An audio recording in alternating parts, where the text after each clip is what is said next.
this game ends up going the distance here. Simply the income.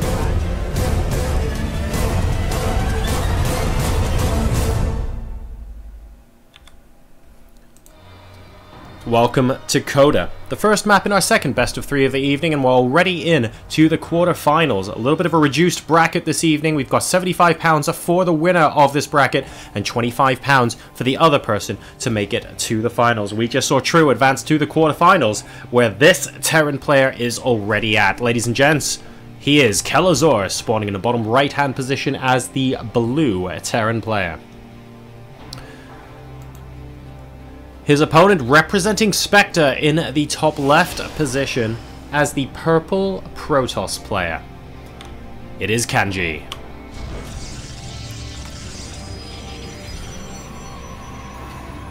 Cool, cool, cool. Things looking good. More StarCraft, less downtime. It's actually really good for the casters as well, guys. I don't know if anyone's ever explained this, but when you go to, when you're casting a tournament, whether I'm at venue or whether I'm at home, actually when you get best of 3s or best of 5s, and then you have really, really long breaks, so that you have like half an hour, an hour between games, you actually get tired because your body gets into a kind of relaxed state where you're like, oh, I can relax now, I'm not casting anymore, and you sort of slip out of the zone. So if every single best of 3 there's like a 15-20 minute wait or longer, it's actually really, really tiring and really difficult to cast. Whereas sometimes you get 12-hour days where it's just like game after game after game after game after game, and actually you don't feel too bad at the end of it.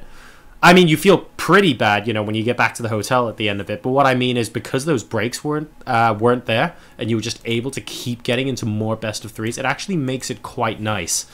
We have an engineering bay block from Kelazhur coming out from kAnji.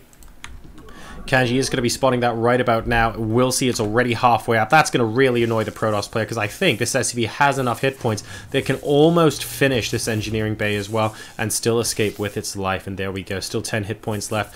And this engineering bay on just shy of 700 hit points. And now we've got the Reaper coming in as well. So that's going to be very annoying for the Zealot and the Probe. The Mothership Core is going to be able to stop him from going up. And it looks like we have the Reaper inside the main base instead, trying to pick off a Probe. Won't be able to do so. Kelazhur are going to have to move that back now.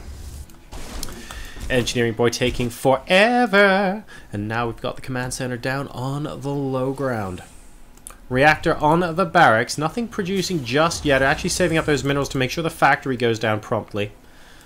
And there we go. Just starting with the marine production. A Probe now inside the main base, being as annoying as possible. As annoying as humanly possible, or as Protossly possible, depending on how you see it. The Reaper comes back to kill off that. We need to cancel. We managed to cancel the engineering bay as well. Good start for Kelazhur. Trying to deny kAnji here from putting as much down as possible. And there goes an actual expansion at the 5-minute mark. A little bit later than our Protoss would have otherwise liked. Now, what else is going back home?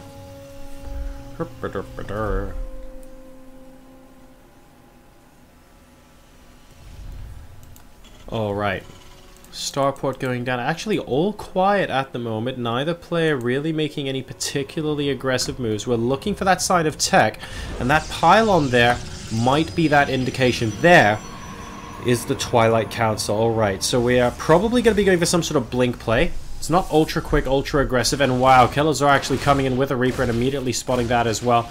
If he manages to get this Probe, he does, and he manages to scout the Twilight Council and kill off a Probe before the Reaper went down. So things looking pretty sweet.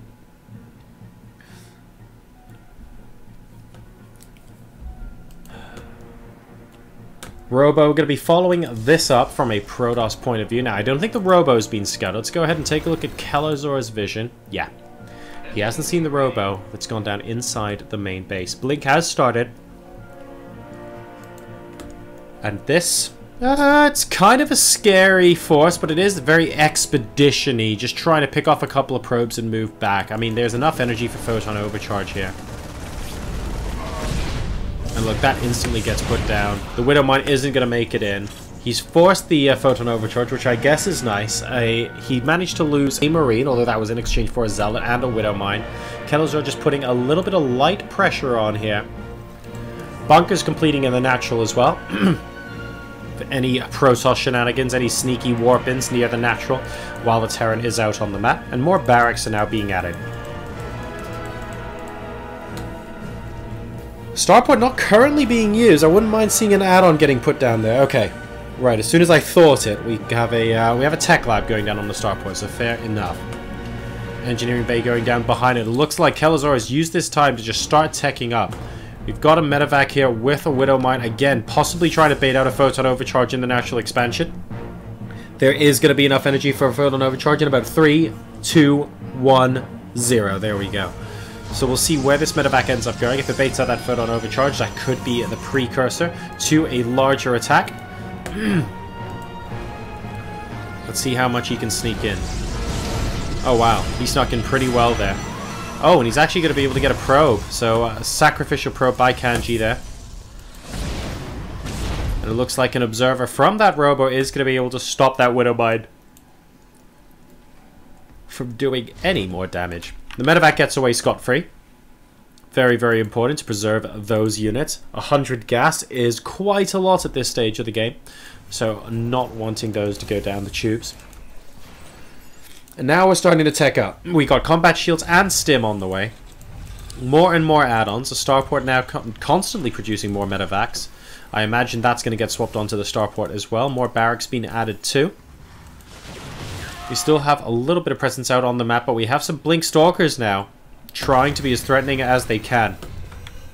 An observer will be able to spot Lone Marine there, and unfortunately, he gets absolutely exploded. And now these stalkers might actually be able to go straight into the main base. They're going to think about the natural expansion. I think they just want to hang around here long enough to see there's a bunker. But this observer, I think, tells us all we need to know. Oh wow, he's actually moving up underneath the observer, and as a result, these blink stalkers are going to be able to target this bunker. There are no SCVs being pulled. Whoopsie daisy, that was not supposed to be the plan. And that bunker rather needlessly goes down there, and medevac gets taken out as well by kAnji. Is he going to swing around and maybe try and drop into here? I guess that's possible. Medevac now in the bottom left of the map randomly. It looks like he's going to be rejoining the main army here. And, well, work account's relatively even, 51 to 53. kAnji has retreated now. It looks like this is spurring some sort of counterattack from Kelazhur. He doesn't want to stim too much. I mean, stim's about to complete, but you just have the one visible medevac with this army, so realistically, you're not going to be able to constantly heal everything. You have to be very, very careful indeed. He's got the armory going down and the second engineering bay. He's going to be able to double up in just a bit. Still just the one in terms of medevac. Observer will be able to see this army very shortly. This Nexus surely gets sniped and cancelled. That Colossus is not going to deter this army. Quick, we must stim to kill the building, says Terran player. The Observer goes down at least, which is going to be slightly frustrating for kAnji. Instant rebuild. We've got the Warp Prism coming out as well after this. A couple of Colossi are out on the field.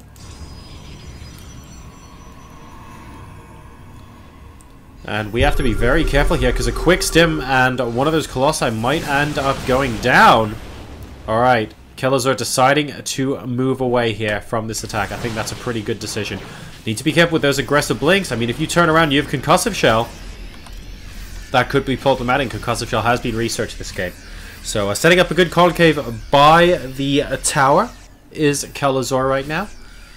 Not having to rely on his medevacs for vision, so he's able to keep them out of sniping range just a little bit longer. And wow, we're loading up a triple drop. It looks like that's going to be going towards the left-hand side here. Warp Prism going to be sneaking in a couple of warps over here. And this observer will actually spot additional armies are coming out. But. This drop completely unseen as things currently stand.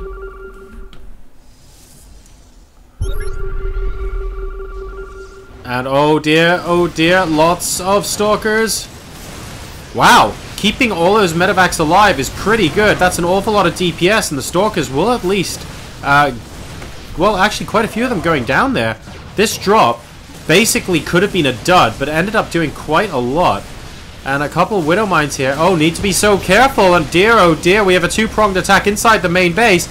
kAnji's in a little bit of trouble, but inside the natural, he's even more trouble. The Nexus gets sniped. Yes, the Time Warp goes down, but what's that going to do? Slightly slow them down so that the Colossi die ever so slightly sooner. Another two great position Widow Mines here, preventing attacks coming from the natural to the third base, and now he can just drop to the third and absolutely play tag with all of these probes. That's going to be it. GG, and Kelazhur wins game 1 against kAnji.